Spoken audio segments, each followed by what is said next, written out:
Welcome back everyone. Welcome to civil services study. UPSC civil सेवा की test series चल रही है, हर दिन उसका लाभ उठाते रहिए। नेक्स्ट टेस्ट लगाते हैं, टेस्ट नंबर 509। इंपॉर्टेंट होंगे प्रश्न, फोकस करेंगे इंडियन ज्योग्राफी के प्रश्नों पर। तो चलिए स्टार्ट करते हैं।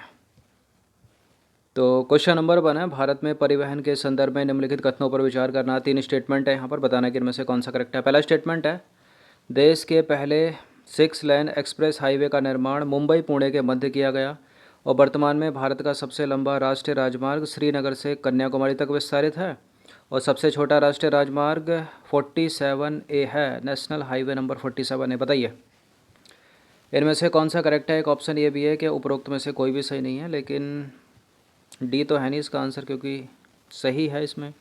देश के पहले 6 लेन हाईवे का निर्माण मुंबई पुणे के मध्य किया गया, करेक्ट है। और भारत में सबसे लंबा राष्ट्रीय राजमार्ग श्रीनगर से कन्याकुमारी तक विस्तारित है। अगर नाम पूछा जाए कौन सा है, NH44 नेशनल हाईवे नंबर 44, जो पहले कभी क्या था, वाराणसी से कन्याकुमारी नेशनल हाईवे नंबर 7 था, अब नहीं है, 44 है अब। तो दूसरा पहला करेक्ट है। और सबसे छोटा राष्ट्रीय राजमार्ग है नेशनल हाईवे नंबर 47A, सही है। मतलब भी तीनों के तीनों करेक्ट हो गए। इसका आंसर हो जाएगा ऑप्शन नंबर बी, 1 2 3।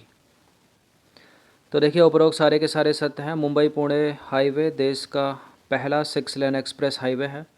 वर्तमान में भारत का सबसे लंबा राष्ट्रीय राजमार्ग नेशनल हाईवे नंबर 44 है, जो जम्मू कश्मीर के श्रीनगर से तमिलनाडु के कन्याकुमारी तक विस्तारित है। और देश का सबसे छोटा राष्ट्रीय राजमार्ग नेशनल हाईवे नंबर 47A है। यह केरल के वेम्बनाड झील में स्थित वेलिंगटन द्वीप में बना है। क्वेश्चन नंबर 2 पर आ जाइए। निम्नलिखित कथनों पर विचार करना है। 3 स्टेटमेंट है यहाँ पर, बताने कि इनमें से कौन सा करेक्ट है। पहला स्टेटमेंट है, विवेक एक्सप्रेस देश की सबसे लंबी दूरी तय करने वाली रेलगाड़ी है भारत की। गोरखपुर रेलवे प्लेटफॉर्म विश्व का सबसे लंबा प्लेटफॉर्म है। देश में पहली बुलेट ट्रेन दिल्ली से वाराणसी के मध्य चलाई जाएगी। देखिए देश में पहली बुलेट ट्रेन सबको पता कहाँ से कहाँ चलाई जाएगी, अहमदाबाद से मुंबई के बीच चलाई जाएगी। गुजरात के अहमदाबाद से महाराष्ट्र के मुंबई के बीच। गलत है तीसरा वाला स्टेटमेंट, एलिमिनेट कर दीजिए, जहाँ जहाँ 3 है वो नहीं होगा। गोरखपुर रेलवे प्लेटफॉर्म सबसे लंबा प्लेटफॉर्म है, न केवल भारत का बल्कि विश्व का। विवेक एक्सप्रेस देश की सबसे लंबी दूरी तय करने वाली रेलगाड़ी है। कहाँ से कहाँ तक जाती है ये, असम के डिब्रूगढ़ से तमिलनाडु के कन्याकुमारी तक। केवल 1 और 2, इसका आंसर ऑप्शन नंबर भी है। तो विवेक एक्सप्रेस भारत की सबसे ज़्यादा दूरी तय करने वाली रेलगाड़ी है। यह असम के डिब्रूगढ़ से तमिलनाडु के कन्याकुमारी के मध्य चलती है। पहला वाला स्टेटमेंट करेक्ट हो गया। गोरखपुर रेलवे स्टेशन विश्व का सबसे लंबा प्लेटफॉर्म है, तो दूसरा वाला भी करेक्ट हो गया। पहली बुलेट ट्रेन मुंबई व अहमदाबाद के मध्य चलाई जाएगी। इससे मुंबई और अहमदाबाद के बीच की दूरी जो कितनी है, 492 किलोमीटर की यात्रा में 7 घंटे जो लगते हैं ना, वो घटकर 2 घंटे 5 मिनट, 2.5 घंटे 2.5 कितना हो गया, 2 घंटे 50 मिनट तक रह जाएगा। तो तीसरा वाला गलत है, क्योंकि मुंबई से अहमदाबाद है ये, ना कि दिल्ली से वाराणसी।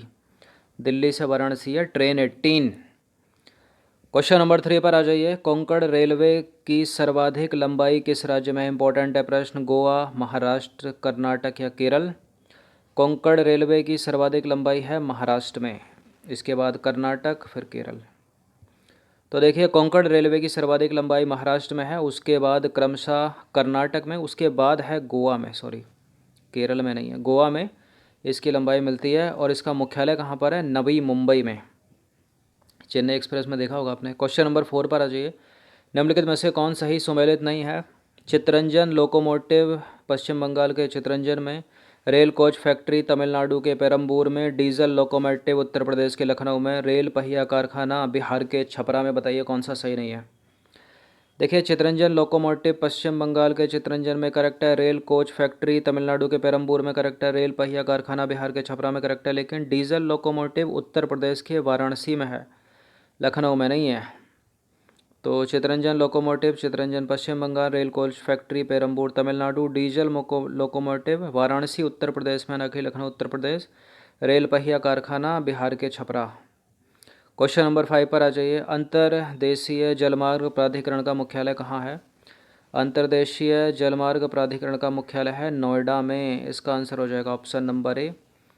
अच्छा ये प्रश्न ऐसा नहीं लग रहा है जैसे यूपी पीसीएस या अदर स्टेट पीसीएस के लिए ज़्यादा इंपॉर्टेंट है, यूपीएससी सिविल सेवा के लिए नहीं। ठीक है वो बात, लेकिन अपने को कोर्स भी तो कंप्लीट करना है ना, सीक्वेंस वाइज। तो पढ़ते रहिए, यूपीएससी ये पूछ सकती है, स्टेटमेंट बनाकर पूछेगी, भले सीधे सीधे नहीं पूछेगी। तो अंतर्देशीय जलमार्ग प्राधिकरण का मुख्यालय नोएडा में स्थित है तथा पटना, कोलकाता, गुवाहाटी, कोची में इसके क्षेत्रीय कार्यालय हैं। क्वेश्चन नंबर 6 पर आ जाइए। निम्नलिखित में से कौन सा से कथन सही सुमेलित हैं? राष्ट्रीय अंतर्देशीय नौवहन संस्थान पटना में, केंद्रीय जल परिवहन निगम का मुख्यालय गोवा में और राष्ट्रीय जल क्रीड़ा संस्थान कोलकाता में। बताइए कौन सा सही सुमेलित है इसमें? देखिए, राष्ट्रीय अंतर्देशीय नौवहन संस्थान पटना में है, करेक्ट है स्टेटमेंट पहला वाला। केंद्रीय जल परिवहन निगम का मुख्यालय कलकत्ता में है और राष्ट्रीय जल क्रीड़ा संस्थान गोवा में है। तो दूसरा तीसरा इनकरेक्ट है, सही सुमेलित नहीं है। इसका आंसर हो जाएगा वन ओनली। तो देखिए, राष्ट्रीय अंतर्देशीय नौवहन संस्थान पटना में करेक्ट है और केंद्रीय जल परिवहन निगम का मुख्यालय कलकत्ता में है और राष्ट्रीय जल क्रीड़ा संस्थान गोवा में है। तो जितने भी स्टूडेंट यूपी पीसीएस वाले हैं वो सारे के सारे ज़रूर देखे करें यूपीएससी सिविल सेवा की इस टेस्ट सीरीज़ को, दोनों एक साथ लगाया करो, क्योंकि वहाँ पर फैक्ट रहता है पूरा, यहाँ कॉन्सेप्ट के साथ रहते हैं स्टेटमेंट, ताकि दोनों की तैयारी हो जाए।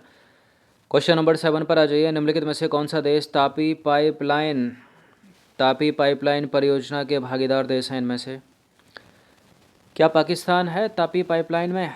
पाकिस्तान तो है। और अफ़गानिस्तान है। भारत है इसमें? भारत है। सऊदी अरब है? नहीं है। ईरान इसमें नहीं है, एलिमिनेट करते चलिए। ईरान, इराक ये नहीं है, एलिमिनेट कर दीजिए इनको। तुर्कमेनिस्तान है।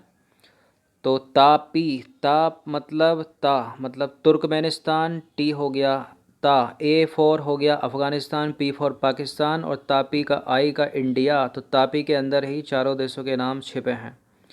तो तापी पाइपलाइन परियोजना के सहभागी देश तुर्कमेनिस्तान, अफ़गानिस्तान, पाकिस्तान और भारत हैं। इस परियोजना का निर्माण एशियन डेवलपमेंट बैंक की सहायता से किया जा रहा है। क्वेश्चन नंबर 8 पर आ जाइए। निम्नलिखित कथनों में से कौन सा कथन जो है वो सही नहीं है? एन्नौर निजी क्षेत्र द्वारा निर्मित पहला बंदरगाह है और मुर्मुगोवा बंदरगाह ज्वारी नदी पर स्थित है। तूतीकोरिन बंदरगाह को अरब सागर की रानी कहा जाता है। मुंबई सबसे बड़ा प्राकृतिक बंदरगाह है। मुंबई प्राकृतिक बंदरगाह है या कृत्रिम है? मुंबई प्राकृतिक बंदरगाह है, करेक्ट है। मुर्मुगाओ बंदरगाह ज्वारी नदी पर निर्मित है, ये भी सही है। एन्नौर निजी क्षेत्र द्वारा निर्मित पहला बंदरगाह, यानी ये कृत्रिम हो गया, करेक्ट है। अरब सागर की रानी तूतीकोरिन बंदरगाह को नहीं कहा जाता, बल्कि कहा जाता है किसको? कोचीन को। तो सी गलत है यहाँ पर। तो देखिए, कोचीन एक प्राकृतिक बंदरगाह है। इसे अरब सागर की रानी एवं पूर्व का वेनिस कहा जाता है। यह केरल के मालाबार तट पर बेम्बनाद झील में अवस्थित वेलिंगटन द्वीप पर स्थित है। मोस्ट इंपॉर्टेंट है। क्वेश्चन नंबर 9 पर आ जाइए। निम्नलिखित पर विचार करना है। Port Blair, Paradip, new Mangalore, Kandla, Tuticorin, उपरोक्त में से कौन से बंदरगाह बंगाल की खाड़ी में स्थित हैं? बताइए। मोस्ट इंपॉर्टेंट है, बंदरगाह आपको पता होना चाहिए। स्टेट वाइज पता कर लोगे तो पता तो चल ही जाएगा अपना। इंडिया का मैप सबको याद होगा। यह है बंगाल की खाड़ी, यह है अरब सागर, नीचे हिंद महासागर। तो बताइए इसका आंसर क्या है? देखिए, पारादीप है उड़ीसा में, तो ये तो बंगाल की खाड़ी में हो गया, इधर तो है। पोर्ट ब्लेयर अंडमान निकोबार, ये भी बंगाल की खाड़ी है। अरब सागर तो इधर लगता है ना, तो इसको भी टिक कर दो। कहाँ गया? पहला दूसरा टिक हो गया। न्यू मंगलोर तो अरब सागर में है। ये कांडला गुजरात में है, कच्छ की खाड़ी में हो गया। तूतीकोरिन तमिलनाडु, बंगाल की खाड़ी लगेगी इधर, तो ये हो गया इसका 1 2 5 ऑप्शन नंबर बी। तो देखिए, पोर्ट ब्लेयर बंगाल की खाड़ी में है, पाराद्वीप उड़ीसा का भी बंगाल की खाड़ी में, न्यू मंगलोर है अरब सागर में, कांडला है कच्छ के गुजरात में और तूतीकोरिन है बंगाल की खाड़ी। क्वेश्चन नंबर 10 पर आ जाइए। यह मुंबई बंदरगाह के निकट ही स्थित है। इसका निर्माण मुंबई बंदरगाह का दबाव कम करने के लिए किया गया था। यह बंदरगाह देश का सबसे आधुनिक और सर्व सुविधा युक्त बंदरगाह है। यह शुष्क सामग्री के व्यापार हेतु प्रसिद्ध है। बताइए कौन सा? कांडला बंदरगाह, न्यावा सेवा बंदरगाह यानी जवाहरलाल नेहरू पोर्ट, मर्मगोवा पोर्ट या फिर न्यू मंगलोर बंदरगाह, कौन सा है इसका आंसर? देखिए, इसका आंसर है न्यावा सेवा बंदरगाह यानी जवाहरलाल नेहरू बंदरगाह। ऑप्शन नंबर बी है इसका आंसर। पढ़ लीजिएगा इसको, इम्पोर्टेंट है ये प्रश्न। क्वेश्चन नंबर 11 पर आ जाइए। कोची बंदरगाह के संदर्भ में निम्नलिखित कथनों में से कौन सा कथन सही नहीं है? तो 3 स्टेटमेंट है यहाँ पर, 3 करेक्ट होंगे, 1 इनकरेक्ट होगा, उसी को ढूंढना है। तो कोची बंदरगाह केरल में स्थित एक प्राकृतिक बंदरगाह है क्या? करेक्ट है। कोची बंदरगाह भारत के दक्षिणी तट का सर्वश्रेष्ठ बंदरगाह माना गया है। यह चाय, कॉफ़ी, मसालों के निर्यात के लिए काफ़ी प्रसिद्ध है और इसमें बड़े जहाज़ भी ठहर सकते हैं। इस तरह के प्रश्नों पर ना अधिकतर व्यक्ति जो है या स्टूडेंट यहाँ ध्यान देता है, प्राकृतिक बंदरगाह इस पर देखने लगता है, सोचता है चाय, कॉफ़ी, मसाले यहाँ से निर्यात होते होंगे या नहीं, क्या बड़े जहाज़ यहाँ आते होंगे, लेकिन वो इस पॉइंट को छोड़ देता है। पहले देखो कोची केरल है कहाँ पर? पश्चिम की तरफ ही है ना, तो ये दक्षिणी तट पर तो हो नहीं सकता, पश्चिमी तट पर होगा ना। पश्चिमी तट का सर्वश्रेष्ठ बंदरगाह, तो ये दूसरा ही गलत है यहाँ पर और सारे के सारे करेक्ट हैं। तो देखिए कोची बंदरगाह जो है ये केरल राज्य में स्थित एक प्राकृतिक बंदरगाह है जिसमें बड़े जहाज भी ठहर सकते हैं। कोची बंदरगाह भारत के पश्चिमी तट का सर्वश्रेष्ठ बंदरगाह माना गया है।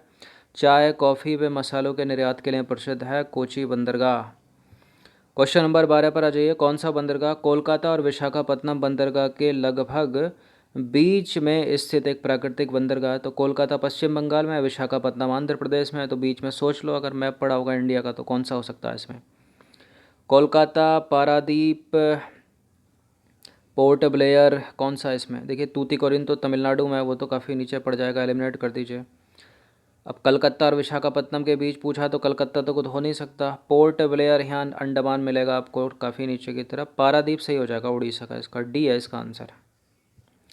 तो देखिए पारादीप बंदरगाह के बारे में जाने तो यह भारत के पूर्वी तट के किनारे उड़ीसा में स्थित है। यह कोलकाता और विशाखापत्तनम बंदरगाह के लगभग बीच में स्थित एक प्राकृतिक बंदरगाह, याद रखिएगा। इस बंदरगाह से उड़ीसा एवं बिहार के खनिजों का निर्यात किया जाता है तथा मशीनें, उर्वरक, गंधक और इंजीनियरिंग सामान आयात किए जाते हैं। तो ये परिवहन से संबंधित इंडियन ज्योग्राफी के 12 इंपॉर्टेंट प्रश्न, अच्छे से इसका रिवीजन कम से कम एक बार तो कर ही लीजिएगा। धन्यवाद।